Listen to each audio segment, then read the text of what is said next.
Now, already, the likely new German chancellor, Friedrich Merz, who is the leader of this conservative Christian Democratic Union, that's the moderates, gives an interview and says the following: "It's an absolute priority to strengthen Europe as quickly as possible so that we achieve independence from the U.S. step by step. After the latest statements by Donald Trump last week, it is clear that the Americans, in any case, these Americans, this administration, mostly don't care about the fate of Europe one way or another." Also said that intervention from Washington, a reference to Vance and Musk expressing support for AFG, the Alternative for Germany party, that's the more MAGA-esque group, was no less drastic, dramatic, and ultimately no less outrageous than the intervention that we've seen from Moscow. What?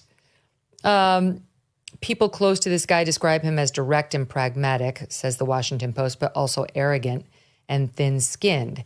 So this does not sound like a friend to the United States, and he's offended by the messaging coming out of the United States, which has really been, do your part, Germany.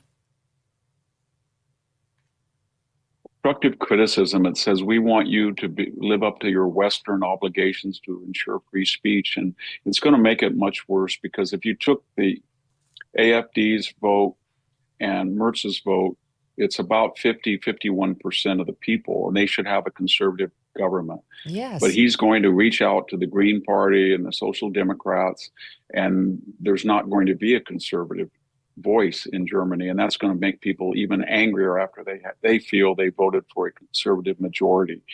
And he better be very careful, Megan, because his country is running about an $80 billion trade surplus, and it's not based anymore on superior German productivity. They have 4 times the energy costs that we do, and they're not as productive as we are anymore, and yet they're having an $80 billion because they charge 5 to 6% tariffs on all our goods.